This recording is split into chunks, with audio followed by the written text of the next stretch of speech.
एक राजा था, तो जंगल में शिकार खेलने जाता था। तो एक दिन शिकार खेलने गया, तो वो जंगल में गया तो एक महात्मा जी पहाड़ी पर बैठे थे। वो महात्मा जी को देखा, घोड़ा पेड़ में बांध दिया और महात्मा जी के पास दंडवत प्रणाम करके बैठ गया। कुछ देर बैठा रहा, फिर बोला, महाराज हमारा भविष्य बता दीजिए। तो महात्मा जी कहते, भविष्य तो मैं बता दूंगा, लेकिन तुम मानोगे नहीं।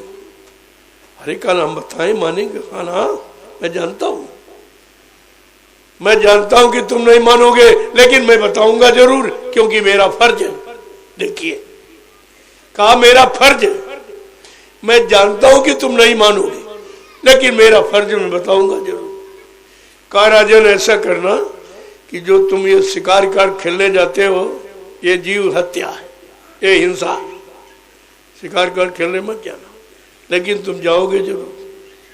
अगर जाना तो जंगल में कोई घोड़ा मिल जाए, कितना अच्छा क्यों ना हो, लेकिन तुम ले मत आना, लेकिन तुम लाओगे जरूर। अगर ले आना तो कहा तुम सवारी मत करना, लेकिन तुम करोगे जरूर। और सवारी करना तो किसी दूसरे राजा की राज सीमा में मत जाना, लेकिन तुम जाओगे जरूर। अगर जाना भी तो किसी स्त्री जात से संबंध मत करना, लेकिन तुम करोगे जरूर, और राजन तुम्हारी मौत। महात्मा मौत तक का परिणाम जानते हैं। तो राजा वो चला आया, बहुत दिन सोता रहा।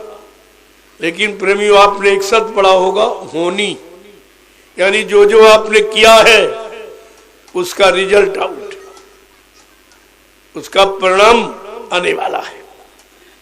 जो तुमने हिंसा हत्या की है, जंगल में शिकार खेल खेल बेगुनाह निर्दोष जीवों को मारा है, कहा तुम्हारे पाप का घड़ा भर गया। बहुत दिन सोता रहा महात्मा जी की बात, लेकिन उसका मंत्री वो काल का जीव था। पाया का राजन, बहुत दिन हो गए शिकार खेलने नहीं चले हो। बोला, अरे काला, मालूम नहीं तुम्हें महात्मा जी ने मना किया था। अब एक काल के जीवों के पास बड़ी बुद्धि बहकाने की होती। अरे कहा, महात्मा जी ने यह भी कहा था कि घोड़ा मत ले आना, तुम्हारे पास तो बहुत घुड़सवार सेना है, तुम्हें घोड़े की क्या जरूरत, चलो। अरे उसकी बात मान ली और चल पड़ा। तो जंगल में बहुत घूमता रहा, लेकिन महात्मा जी का वचन था कि खेलने मत जाना, इसका मतलब शिकार नहीं मिलेगा। बहुत घूमता रहा, लेकिन शिकार नहीं मिला। रात हो गई, बहुत दूर चला गया शिकार के लालच। जब वापस लौटा तो रात हो गई। तो जंगल में आया, देखा एक बड़ा सुंदर घोड़ा, खुशनुमा, जो उसकी घुड़सवार सेना में ऐसा था ही नहीं। मंत्री ने कहा, राजन बहुत सुंदर घोड़ा है। अरे कहा, महात्मा जी ने कहा था घोड़ा मत ले आना। देखो, बात भी याद कर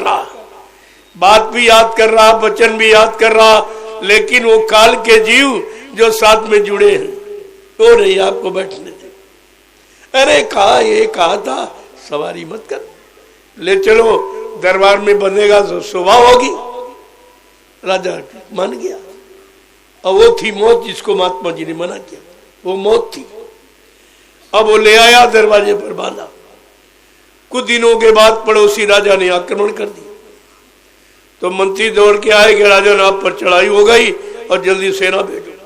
तो सारी घुड़सवार सेना लड़ाई के मैदान में भेज दी।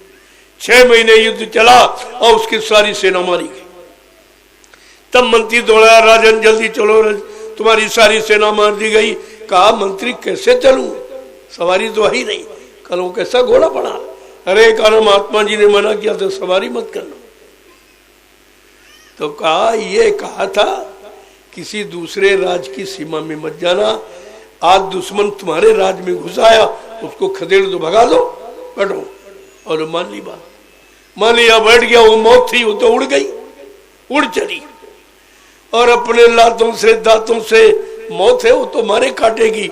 इतना जौहर दिखाया, मारते काटते 2 राजाओं की सीमा को क्रॉस करके तीसरे राज की सीमा में पहुंचा तो रात हो गई।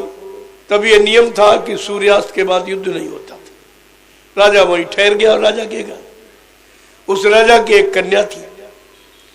उसने कहा कि पिताजी हमारी शादी तो कहीं न कहीं करोगे, लेकिन इससे बहादुर राजा कहाँ मिलेगा जो 3-3 राजाओं की सीमा को, दुश्मन को खदेड़ता भगाता आपकी सीमा ने, यानी मतलब राज्य में आ गया। हो न हो हमारी शादी शिक्षा कर।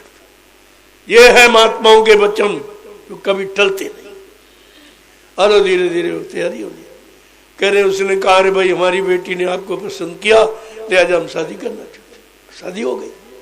कहा अब हमारे तुम जमाई हो गए, दामाद, ले सेना ले जाओ। अब सेना लेकर के फिर वो लड़ाई के लिए चला। जैसे मैदान में पहुंचा तो दुश्मन ने जैसे वार किया तो पहले वार में राजा धराशायी हो गया, जमीन पर गिर गया। और सामने महात्मा जी खड़े पूछ रहे कहो राजन माने, सब बताया था।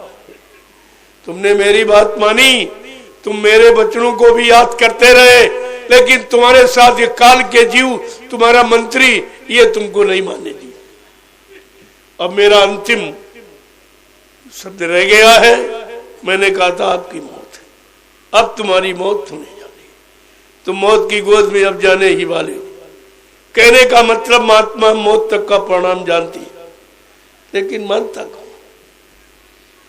तभी का विनाश काले विपरीत बुद्धि।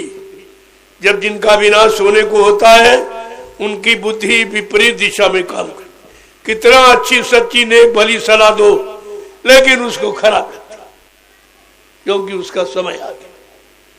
इसलिए जिनका समय आ जाता है वो अच्छी भली बात मानते नहीं है, लेकिन महात्मा अपने फर्ज से हमेशा आधा रहते, वो बराबर बताते ही रहते।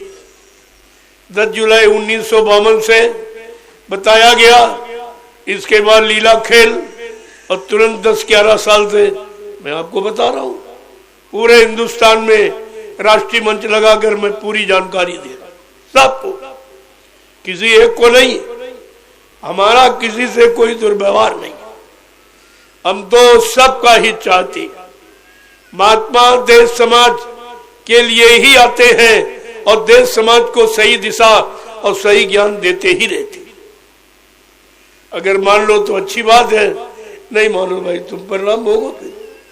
और आज भी आपके सामने कह रहा हूं, लगातार 4 दिन से बराबर कह रहा हूं, और आज भी प्रार्थना के रूम में कह रहा हूं भाई अब भी मेरी बात मान लो। मैं आपको अच्छी नेक सलाह दे रहा हूं, जिससे तुम्हारा राज्य भी बना रहे और तुम भी सक्सेसफुल बने रहो, तुम भी बने रहो। मत कब चाहते, मुझे तो कोई राष्ट्रपति प्रधानमंत्री बनना नहीं है, मैं तो अपने लिए तो कहता नहीं हूं, क्योंकि मैंने कहा 60 साल में जब तुम सबको रिटायर करते हो तो मैं तो 60 साल से बहुत ऊपर हूं, मेरा नंबर कहाँ आने वाला।